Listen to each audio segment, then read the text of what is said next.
The Adventures of Sherlock Holmes by Sir Arthur Conan Doyle. Chapter 9. The Adventure of the Engineer's Thumb. Of all the problems which have been submitted to my friend, Mr. Sherlock Holmes, for solution during the years of our intimacy, there were only two which I was the means of introducing to his notice: that of Mr. Hatherley's thumb, and that of Colonel Warburton's madness. Of these the latter may have afforded a finer view for an acute and original observer, but the other was so strange in its inception, and so dramatic in its details, that it may be the more worthy of being placed upon record, even if it gave my friend fewer openings for those deductive methods of reasoning by which he achieved such remarkable results. The story has, I believe, been told more than once in the newspapers, but, like all such narratives, its effect is much less striking when set forth on block in a single half-column of print, than when the facts slowly evolve before your own eyes, and the mystery clears gradually away as each new discovery furnishes a step which leads on to the complete truth. At the time the circumstances made a deep impression upon me, and the lapse of 2 years has hardly served to weaken the effect. It was in the summer of '89, not long after my marriage, that the events occurred which I am now about to summarize. I had returned to civil practice, and had finally abandoned Holmes in his Baker Street rooms, although I continually visited him, and occasionally even persuaded him to forego his bohemian habits so far as to come and visit us. My practice had steadily increased, and as I happened to live at no very great distance from Paddington Station, I got a few patients from among the officials. One of these, whom I had cured of a painful and lingering disease, was never weary of advertising my virtues, and of endeavouring to send me on every sufferer over whom he might have any influence. One morning, at a little before 7 o'clock, I was awakened by the maid tapping at the door to announce that 2 men had come from Paddington, and were waiting in the consulting room. I dressed hurriedly, for I knew by experience that railway cases were seldom trivial, and hastened downstairs. As I descended, my old ally, the guard, came out of the room and closed the door tightly behind him. "I've got him in here," he whispered, jerking his thumb over his shoulder. "He's all right."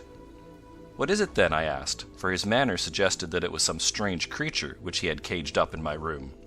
"It's a new patient," he whispered. "I thought I'd bring him round myself, then he couldn't slip away. There he is, all safe and sound. I must go now, doctor. I have my duties, just the same as you."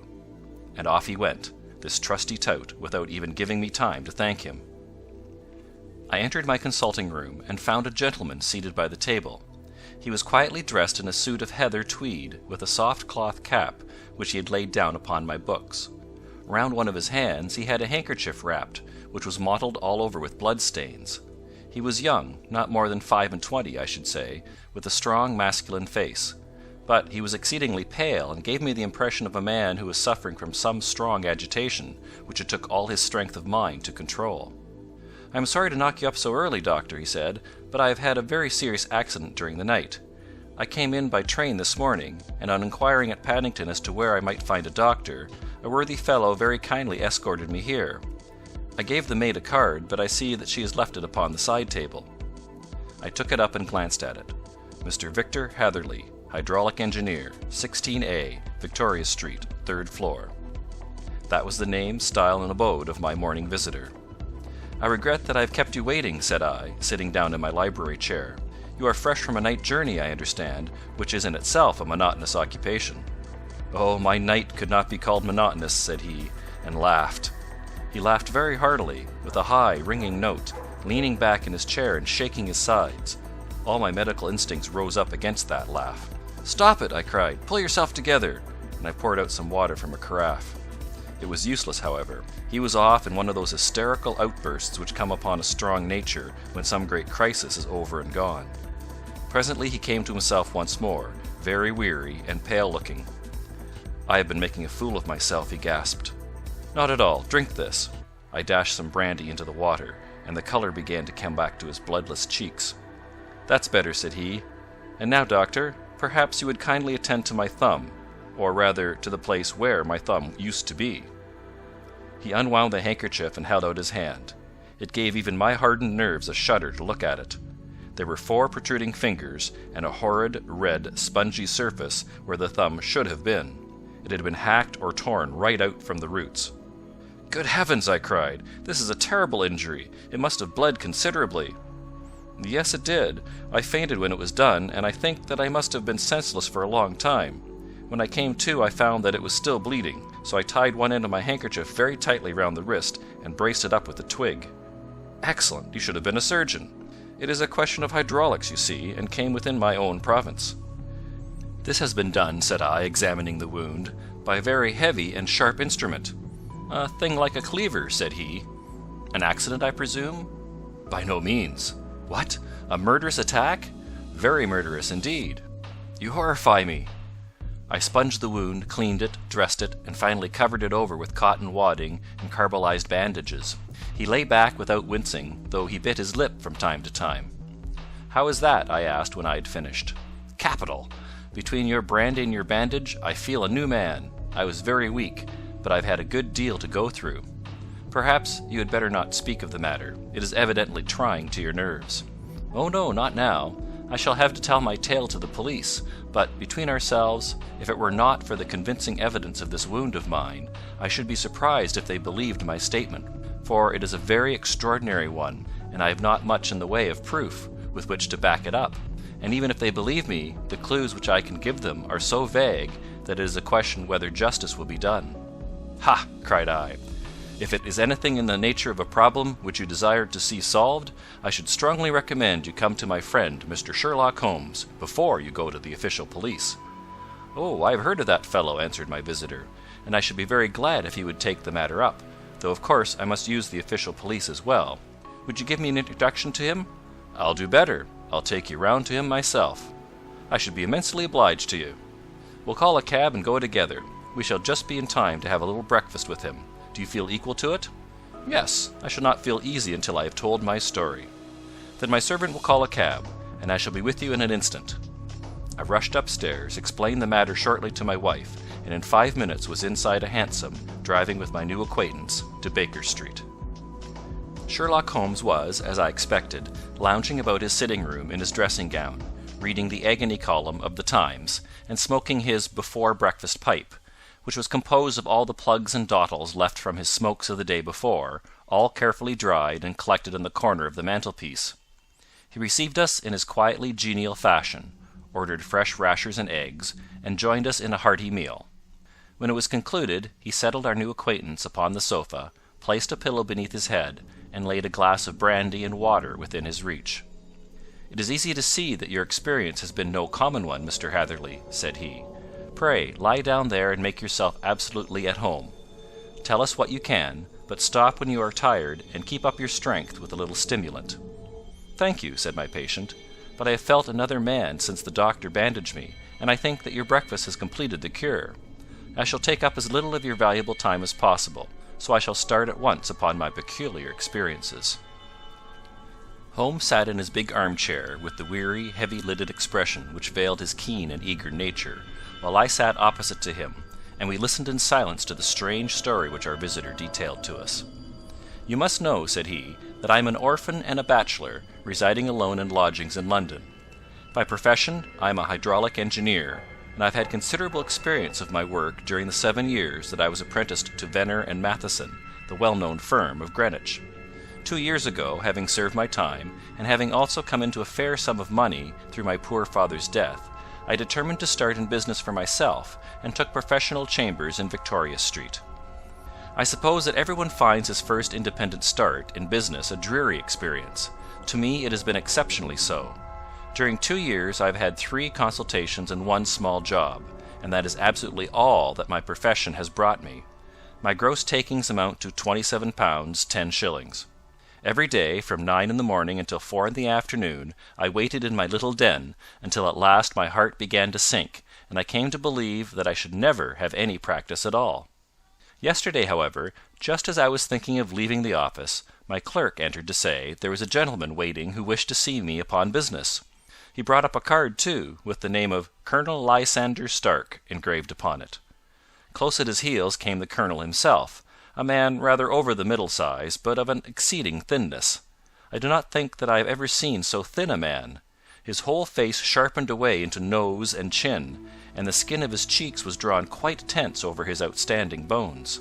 Yet this emaciation seemed to be his natural habit, and due to no disease, for his eye was bright, his step brisk, and his bearing assured. He was plainly but neatly dressed, and his age, I should judge, would be nearer 40 than 30. "Mr. Hatherley," said he, with something of a German accent, "you have been recommended to me, Mr. Hatherley, as being a man who is not only proficient in his profession, but is also discreet and capable of preserving a secret." I bowed, feeling as flattered as any young man would at such an address. "May I ask who it was who gave me so good a character?" "Well, perhaps it is better that I should not tell you that just at this moment. I have it from the same source that you are both an orphan and a bachelor, and are residing alone in London." "That is quite correct," I answered. "But you will excuse me if I say that I cannot see how all this bears upon my professional qualifications. I understand that it was on a professional matter that you wished to speak to me." "Undoubtedly so, but you will find that all I say is really to the point. I have a professional commission for you, but absolute secrecy is quite essential. Absolute secrecy, you understand, and of course we may expect that more from a man who is alone than from one who lives in the bosom of his family." "If I promise to keep a secret," said I, "you may absolutely depend upon my doing so." He looked very hard at me as I spoke, and it seemed to me that I had never seen so suspicious and questioning an eye. "Do you promise, then?" he said at last. "Yes, I promise." "Absolute and complete silence before, during, and after? No reference to the matter at all, either in word or writing?" "I have already given you my word." "Very good." He suddenly sprang up, and darting like lightning across the room, he flung open the door. The passage outside was empty. "That's all right," said he, coming back. "I know that clerks are sometimes curious as to their master's affairs. Now we can talk in safety." He drew up his chair very close to mine, and began to stare at me again with the same questioning and thoughtful look. A feeling of repulsion and of something akin to fear had begun to rise within me at the strange antics of this fleshless man. Even my dread of losing a client could not restrain me from showing my impatience. "I beg that you will state your business, sir," said I. "My time is of value." Heaven forgive me for that last sentence, but the words came to my lips. "How would 50 guineas for a night's work suit you?" he asked. "Most admirably." "I say a night's work, but an hour's would be nearer the mark. I simply want your opinion about a hydraulic stamping machine which has got out of gear. If you show us what is wrong, we shall soon set it right ourselves. What do you think of such a commission as that?" "The work appears to be light, and the pay munificent." "Precisely so. We shall want you to come tonight by the last train." "Where to?" "To Ayford, in Berkshire. It is a little place near the borders of Oxfordshire, and within 7 miles of Reading. There is a train from Paddington which would bring you there at about 11:15. "Very good. I shall come down in a carriage to meet you." "There is a drive, then?" "Yes, our little place is quite out in the country. It is a good 7 miles from Ayford station." "Then we can hardly get there before midnight. I suppose there will be no chance of a train back. I should be compelled to stop the night." "Yes, we could easily give you a shakedown." "That is very awkward. Could I not come at some more convenient hour?" "We have judged it best that you should come late. It is to recompense you for any inconvenience that we are paying to you, a young and unknown man, a fee which would buy an opinion from the very heads of your profession. Still, of course, if you would like to draw out of the business, there is plenty of time to do so." I thought of the 50 guineas, and of how very useful they would be to me. "Not at all," said I. "I shall be very happy to accommodate myself to your wishes. I should like, however, to understand a little more clearly what it is that you wish me to do." "Quite so. It is very natural that the pledge of secrecy which we have exacted from you should have aroused your curiosity. I have no wish to commit you to anything without your having it all laid before you. I suppose that we are absolutely safe from eavesdroppers?" "Entirely." "Then the matter stands thus. You are probably aware that fuller's earth is a valuable product, and that it is only found in 1 or 2 places in England." "I have heard so." "Some little time ago I bought a small place, a very small place, within 10 miles of Reading. I was fortunate enough to discover that there was a deposit of fuller's earth in one of my fields. On examining it, however, I found that this deposit was a comparatively small one, and that it formed a link between 2 very much larger ones upon the right and left, both of them, however, in the grounds of my neighbours. These good people were absolutely ignorant that their land contained that which was quite as valuable as a gold mine. Naturally, it was to my interest to buy their land before they discovered its true value, but unfortunately I had no capital by which I could do this. I took a few of my friends into the secret, however, and they suggested that we should quietly and secretly work our own little deposit, and that in this way we should earn the money which would enable us to buy the neighbouring fields. This we have now been doing for some time, and in order to help us in the operations, we erected a hydraulic press. This press, as I've already explained, has got out of order, and we wish your advice upon the subject. We guard our secret very jealously, however, and if it once became known that we had hydraulic engineers coming to our little house, it would soon rouse inquiry, and then, if the facts came out, it would be good-bye to any chance of getting these fields and carrying out our plans. That is why I have made you promise me that you will not tell a human being that you are going to Eyford tonight. I hope that I make it all plain?" "I quite follow you," said I. "The only point which I could not quite understand was what use you could make of a hydraulic press in excavating Fuller's earth, which, as I understand, is dug out like gravel from a pit." "Ah," said he carelessly, "we have our own process. We compress the earth into bricks, so as to remove them without revealing what they are. But that is a mere detail. I have taken you fully into my confidence now, Mr. Hatherley, and I have shown you how I trust you." He rose as he spoke. "I shall expect you, then, at Eyford at 11:15. "I shall certainly be there." "And not a word to a soul." He looked at me with the last long, questioning gaze, and then, pressing my hand in a cold, dank grasp, he hurried from the room. Well, when I came to think it all over in cool blood, I was very much astonished, as you may both think, at this sudden commission which had been entrusted to me. On the one hand, of course, I was glad, for the fee was at least tenfold what I should have asked had I set a price upon my own services, and it was possible that this order might lead to other ones. On the other hand, the face and manner of my patron had made an unpleasant impression upon me, and I could not think that his explanation of the Fuller's earth was sufficient to explain the necessity for my coming at midnight, and his extreme anxiety lest I should tell anyone of my errand. However, I threw all fears to the winds, ate a hearty supper, drove to Paddington, and started off, having obeyed to the letter the injunction as to holding my tongue. At Reading I had to change not only my carriage but my station. However, I was in time for the last train to Eyford, and I reached the little, dim-lit station after 11 o'clock. I was the only passenger who got out there, and there was no one upon the platform save a single sleepy porter with a lantern. As I passed out through the wicket gate, however, I found my acquaintance of the morning waiting in the shadow upon the other side. Without a word he grasped my arm and hurried me into a carriage, the door of which was standing open.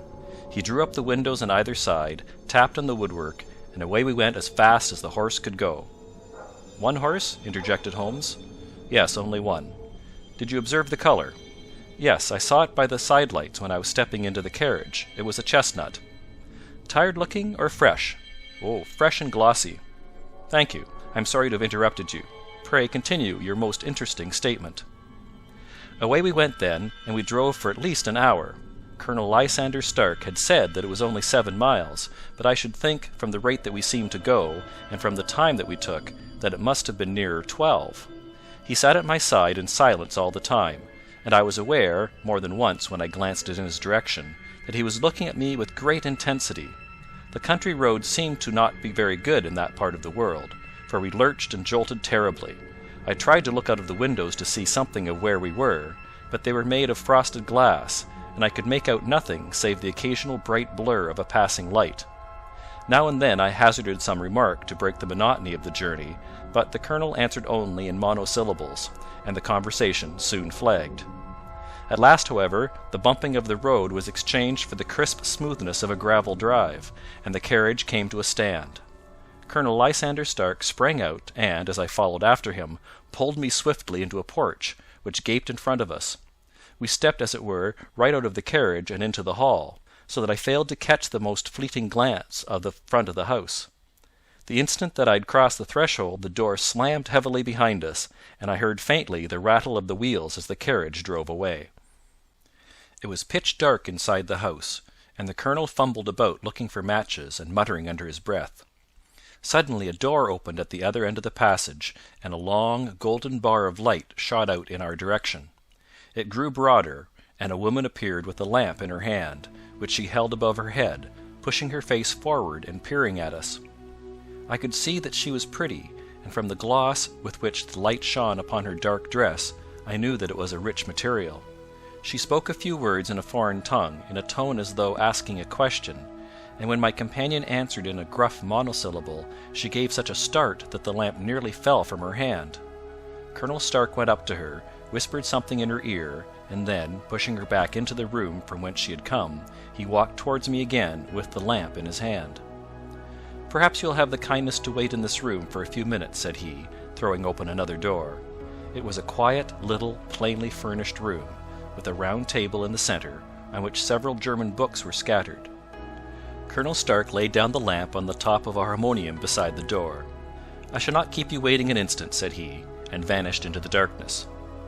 I glanced at the books upon the table, and in spite of my ignorance of German, I could see that the two of them were treatises on science, the others being volumes of poetry. Then I walked across to the window, hoping that I might catch some glimpse of the countryside, but an oak shutter, heavily barred, was folded across it. It was a wonderfully silent house. There was an old clock ticking loudly somewhere in the passage, but otherwise everything was deadly still. A vague feeling of uneasiness began to steal over me. Who were these German people, and what were they doing living in this strange, out-of-the-way place? And where was this place? I was 10 miles or so from Eyford, that was all I knew, but whether north, south, east, or west, I had no idea. For that matter, Reading and possibly other large towns were within that radius, so the place might not be so secluded after all. Yet it was quite certain, from the absolute stillness, that we were in the country. I paced up and down the room, humming a tune under my breath to keep up my spirits, and feeling that I was thoroughly earning my 50-guinea fee. Suddenly, without any preliminary sound in the midst of the utter stillness, the door of my room swung slowly open. The woman was standing in the aperture, the darkness of the hall behind her, the yellow light from my lamp beating upon her eager and beautiful face. I could see at a glance that she was sick with fear, and the sight sent a chill to my own heart. She held up one shaking finger to warn me to be silent, and she shot a few whispered words of broken English at me, her eyes glancing back, like those of a frightened horse, into the gloom behind her. "I would go," said she, trying hard, as it seemed to me, to speak calmly. "I would go. I should not stay here. There is no good for you to do." "But, madam," I said, "I have not yet done what I came for. I cannot possibly leave until I have seen the machine." "It is not worth your while to wait," she went on. "You can pass through the door. No one hinders." And then, seeing that I smiled and shook my head, she suddenly threw aside her constraint and made a step forward, with her hands wrung together. "For the love of heaven," she whispered, "get away from here before it is too late." But I am somewhat headstrong by nature, and the more ready to engage in an affair when there is some obstacle in the way. I thought of my 50-guinea fee, of my wearisome journey, and of the unpleasant night which seemed to be before me. Was it all to go for nothing? Why should I slink away without having carried out my commission, and without the payment which was my due? This woman might, for all I knew, be a monomaniac. With a stout bearing, therefore, though her manner had shaken me more than I cared to confess, I still shook my head and declared my intention of remaining where I was. She was about to renew her entreaties when a door slammed overhead, and the sound of several footsteps was heard upon the stairs. She listened for an instant, threw up her hands with a despairing gesture, and vanished as suddenly and as noiselessly as she had come. The newcomers were Colonel Lysander Stark and a short, thick man with a chinchilla beard growing out of the creases of his double chin, who was introduced to me as Mr. Fergusson. "This is my secretary and manager," said the colonel. "By the way, I was under the impression that I left this door shut just now. I feared that you have felt the draught." "On the contrary," said I opened the door myself because I felt the room to be a little close." He shot one of his suspicious looks at me. "Perhaps we had better proceed to business then," said he. "Mr. Fergusson and I will take you up to see the machine." "I had better put my hat on, I suppose?" "Oh no, it is in the house."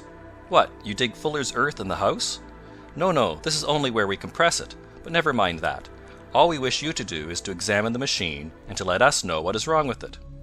We went upstairs together, the colonel first with the lamp, the fat manager and I behind him. It was a labyrinth of an old house, with corridors, passages, narrow winding staircases, and little low doors, the thresholds of which were hollowed out by the generations who had crossed them. There were no carpets and no sign of any furniture above the ground floor, while the plaster was peeling off the walls, and the damp was breaking through in green, unhealthy blotches. I tried to put on as an unconcerned air as possible, but I had not forgotten the warnings of the lady, even though I disregarded them, and I kept a keen eye upon my two companions. Fergusson appeared to be a morose and silent man, but I could see from the little that he had said that he was at least a fellow countryman. Colonel Lysander Stark stopped at last before a low door, which he unlocked. Within was a small square room, in which the three of us could hardly get at one time. Fergusson remained outside, and the colonel ushered me in. "We are now," said he, "actually within the hydraulic press, and it would be a particularly unpleasant thing for us if anyone were to turn it on. The ceiling of this small chamber is really the end of the descending piston, and it comes down with the force of many tons upon this metal floor. There are small lateral columns of water outside which receive the force, and which transmit and multiply it in the manner which is familiar to you. The machine goes readily enough, but there is some stiffness in the working of it, and it has lost a little of its force. Perhaps you will have the goodness to look it over and to show us how we can set it right." I took the lamp from him, and I examined the machine very thoroughly. It was indeed a gigantic one, and capable of exercising enormous pressure. When I passed outside, however, and pressed down the levers which controlled it, I knew at once, by the whishing sound, that there was a slight leakage, which allowed a regurgitation of water through one of the side cylinders. An examination showed that one of the india rubber bands, which was round the head of a driving rod, had shrunk so as not quite to fill the socket along which it worked. This was clearly the cause of the loss of power, and I pointed it out to my companions, who followed my remarks very carefully and asked several practical questions as to how they should proceed to set it right. When I had made it clear to them, I returned to the main chamber of the machine and took a good look at it to satisfy my own curiosity. It was obvious at a glance that the story of the fuller's earth was the merest fabrication, for it would be absurd to suppose that so powerful an engine could be designed for so inadequate a purpose. The walls were of wood, but the floor consisted of a large iron trough, and when I came to examine it I could see a crust of metallic deposit all over it. I had stooped and was scraping at this to see exactly what it was, when I heard a muttered exclamation in German, and saw the cadaverous face of the colonel looking down at me. "What are you doing there?" he asked. I felt angry at having been tricked by so elaborate a story as that which he had told me. "I was admiring your fuller's earth," said I. "I think that I should be better able to advise you as to your machine if I knew what the exact purpose was for which it was used." The instant that I uttered the words I regretted the rashness of my speech. His face set hard, and a baleful light sprang up in his grey eyes. "Very well," said he. "You shall know all about the machine." He took a step backward, slammed the little door, and turned the key in the lock. I rushed towards it and pulled at the handle, but it was quite secure, and did not give in the least to my kicks and shoves. "Hullo!" I yelled. "Hullo, Colonel! Let me out!" And then suddenly in the silence I heard a sound which sent my heart into my mouth. It was the clank of the levers and the swish of the leaking cylinder. He had set the engine at work. The lamp still stood upon the floor where I had placed it when examining the trough. By its light I saw that the black ceiling was coming down upon me, slowly, jerkily, but, as none knew better than myself, with a force which must within a minute grind me to a shapeless pulp. I threw myself screaming against the door, and dragged with my nails at the lock. I implored the colonel to let me out, but the remorseless clanking of the levers drowned my cries.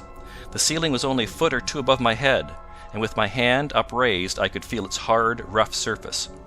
Then it flashed through my mind that the pain of my death would depend very much upon the position in which I met it. If I lay on my face, the weight would come upon my spine, and I shuddered to think of that dreadful snap. Easier the other way, perhaps, and yet, had I the nerve to lie and look up at that deadly black shadow wavering down upon me? Already I was unable to stand erect, when my eye caught something which brought a gush of hope back to my heart.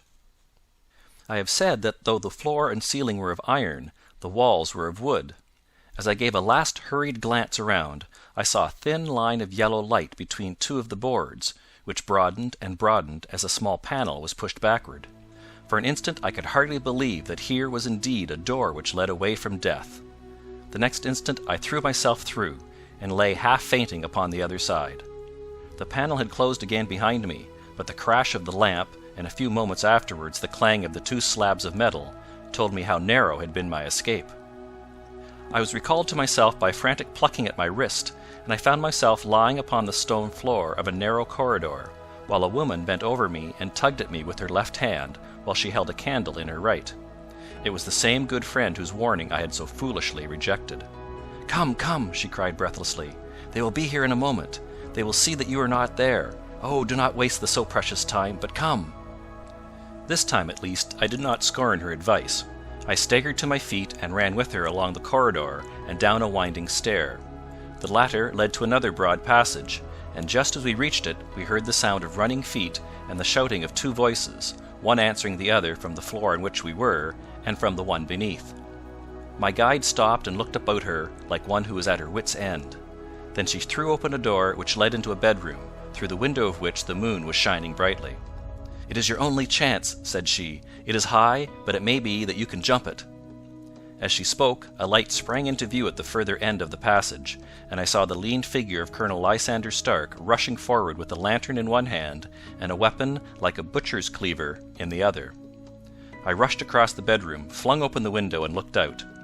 How quiet and sweet and wholesome the garden looked in the moonlight, and it could not be more than 30 feet down. I clambered out upon the sill, but I hesitated to jump until I should have heard what passed between my saviour and the ruffian who pursued me.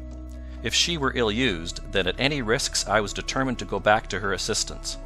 The thought had hardly flashed through my mind before he was at the door, pushing his way past her, but she threw her arms round him and tried to hold him back. "Fritz, Fritz," she cried in English, "remember your promise after the last time. You said it should not be again. He will be silent. Oh, he'll be silent." "You are mad, Elise," he shouted, struggling to break away from her. "You will be the ruin of us. He has seen too much. Let me pass, I say." He dashed her to one side, and rushing to the window, cut at me with his heavy weapon. I had let myself go, and was hanging by the hands to the sill, when his blow fell. I was conscious of a dull pain, my grip loosened, and I fell into the garden below. I was shaken but not hurt by the fall, so I picked myself up and rushed off among the bushes as hard as I could run, for I understood that I was far from being out of danger yet. Suddenly, however, as I ran, a deadly dizziness and sickness came over me.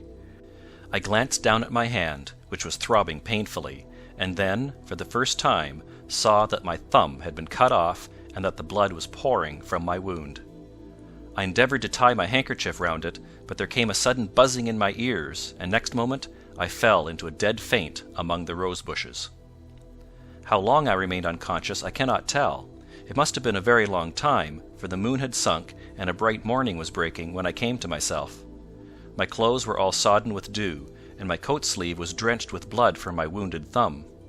The smarting of it recalled in an instant all the particulars of my night's adventure, and I sprang to my feet with the feeling that I might hardly yet be safe from my pursuers. But to my astonishment, when I came to look round me, neither house nor garden were to be seen. I had been lying in an angle of the hedge close by the high road, and just a little lower down was a long building which proved, upon my approaching it, to be the very station at which I had arrived upon the previous night. Were it not for the ugly wound upon my hand, all that had passed during those dreadful hours might have been an evil dream. Half dazed, I went into the station and asked about the morning train. There would be one to Reading in less than an hour. The same porter was on duty, I found, as had been there when I arrived. I inquired of him whether he had ever heard of Colonel Lysander Stark. The name was strange to him. Had he observed a carriage the night before waiting for me?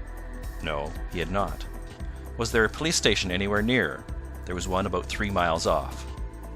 It was too far for me to go, weak and ill as I was. I determined to wait until I got back to town before telling my story to the police. It was a little past 6 when I arrived, so I went first to have my wound dressed, and then the doctor was kind enough to bring me along here. I put the case into your hands and shall do exactly what you advise." We both sat in silence for some little time after listening to this extraordinary narrative. Then Sherlock Holmes pulled down from the shelf one of the ponderous commonplace books in which he placed his cuttings. "Here is an advertisement which will interest you," said he. "It appeared in all the papers about a year ago. Listen to this. Lost on the 9th. Mr. Jeremiah Hayling, aged 26, a hydraulic engineer. Left his lodgings at 10 o'clock at night, and has not been heard of since. Was dressed in, etc., etc. Ha! That represents the last time that the colonel needed to have his machine overhauled, I fancy." "Good heavens!" cried my patient. "Then that explains what the girl said." "Undoubtedly. It is quite clear that the colonel was a cool and desperate man, who was absolutely determined that nothing should stand in the way of his little game, like those out-and-out pirates who will leave no survivor from a captured ship. Well, every moment now is precious, so if you feel equal to it, we shall go down to Scotland Yard at once as a preliminary to starting for Eyford." Some 3 hours or so afterwards we were all in the train together, bound from Reading to the little Berkshire village. There were Sherlock Holmes, the hydraulic engineer, Inspector Bradstreet of Scotland Yard, a plainclothesman, and myself. Bradstreet had spread an ordnance map of the county out upon the seat, and was busy with his compass drawing a circle with Eyford for its centre. "There you are," said he. "That circle is drawn at a radius of 10 miles from the village. The place we want must be somewhere near that line. You said 10 miles, I think, sir." "It was an hour's good drive." "And you think that they brought you back all that way when you were unconscious?" "They must have done so. I have a confused memory, too, of having been lifted and conveyed somewhere." "What I cannot understand," said I, "is why they should have spared you when they found you lying fainting in the garden. Perhaps the villain was softened by the woman's entreaties." "I hardly think that likely. I never saw a more inexorable face in my life." "Oh, we shall soon clear up all that," said Bradstreet. "Well, I have drawn my circle, and I only wish I knew at what point upon it the folk that we are in search of are to be found." "I think I could lay my finger on it," said Holmes quietly. "Really now," cried the inspector, "you have formed your opinion. Come now, we shall see who agrees with you. I say it is south, for the country is more deserted there." "And I say east," said my patient. "I am for west," remarked the plainclothesman. "There are several quiet little villages up there." "And I am for north," said I, "because there are no hills there, and our friend says that he did not notice the carriage go up any." "Come," cried the inspector, laughing, "it's a very pretty diversity of opinion. We have boxed the compass among us. Who do you give your casting vote to?" "You are all wrong." "But we can't all be." "Oh, yes, you can. This is my point." He placed his finger in the centre of the circle. "This is where we shall find them." "But the 12-mile drive?" gasped Hatherley. 6 out and 6 back. Nothing simpler. You say yourself that the horse was fresh and glossy when you got in. How could it be that if it had gone 12 miles over heavy roads?" "Indeed, it is a likely ruse enough," observed Bradstreet thoughtfully. "Of course, there can be no doubt as to the nature of this gang." "None at all," said Holmes. "They are coiners on a large scale, and have used the machine to form the amalgam which has taken the place of silver." "We have known for some time that a clever gang was at work," said the inspector. "They have been turning out half-crowns by the thousand. We even traced them as far as Reading, but could get no farther, for they had covered their traces in a way that showed that they were very old hands. But now, thanks to this lucky chance, I think that we have got them right enough." But the inspector was mistaken, for those criminals were not destined to fall into the hands of justice. As we rolled into Eyford station, we saw a gigantic column of smoke which streamed up from behind a small clump of trees in the neighbourhood, and hung, like an immense ostrich feather, over the landscape. "A house on fire?" asked Bradstreet, as the train steamed off again on its way. "Yes, sir," said the station master. "When did it break out?" "I hear that it was during the night, sir, but it has got worse, and the whole place is in a blaze." "Whose house is it?" "Dr. Becker's." "Tell me," broke in the engineer, "is Dr. Becker a German, very thin, with a long sharp nose?" The station master laughed heartily. "No, sir, Dr. Becker is an Englishman, and there isn't a man in the parish who has a better lined waistcoat. But he has a gentleman staying with him, a patient, as I understand, who is a foreigner, and he looks as if a little good Berkshire beef would do him no harm." The station master had not finished his speech before we were all hastening in the direction of the fire. The road topped a low hill, and there was a great widespread whitewashed building in front of us, spouting fire at every chink and window, while in the garden in front 3 fire engines were vainly striving to keep the flames under. "That's it!" cried Hatherley, in intense excitement. "There is the gravel drive, and there are the rose bushes where I lay. That second window is the one that I jumped from." "Well, at least," said Holmes, "you have had your revenge upon them. There can be no question that it was your oil lamp which, when it was crushed in the press, set fire to the wooden walls, though no doubt they were too excited in the chase after you to observe it at the time. Now keep your eyes open in this crowd for your friends of last night, though I very much fear that they are a good 100 miles off by now." And Holmes's fears came to be realized, for from that day to this no word has ever been heard either of the beautiful woman, the sinister German, or the morose Englishman. Early that morning a peasant had met a cart containing several people and some very bulky boxes driving rapidly in the direction of Reading, but there all traces of the fugitives disappeared, and even Holmes's ingenuity failed ever to discover the least clue as to their whereabouts. The firemen had been much perturbed at the strange arrangements which they had found within, and still more so by discovering a newly severed human thumb upon a window sill of the second floor. About sunset, however, their efforts were at last successful, and they subdued the flames, but not before the roof had fallen in, and the whole place had been reduced to such an absolute ruin that, save some twisted cylinders and iron piping, not a trace remained of the machinery which had cost our unfortunate acquaintance so dearly. Large masses of nickel and of tin were discovered stored in an outhouse, but no coins were to be found, which may have explained the presence of those bulky boxes which have been already referred to. How our hydraulic engineer had been conveyed from the garden to the spot where he recovered his senses might have remained forever a mystery were it not for the soft mould, which told us a very plain tale. He had evidently been carried down by two persons, one of whom had remarkably small feet and the other unusually large ones. On the whole, it was most probable that the silent Englishman, being less bold or less murderous than his companion, had assisted the woman to bear the unconscious man out of the way of danger. "Well," said our engineer ruefully as we took our seats to return once more to London, "it has been a pretty business for me. I have lost my thumb, and I have lost a 50-guinea fee, and what have I gained?" "Experience," said Holmes, laughing. "Indirectly, it may be of value, you know. You have only to put it into words to gain the reputation of being excellent company for the remainder of your existence." End of chapter 9.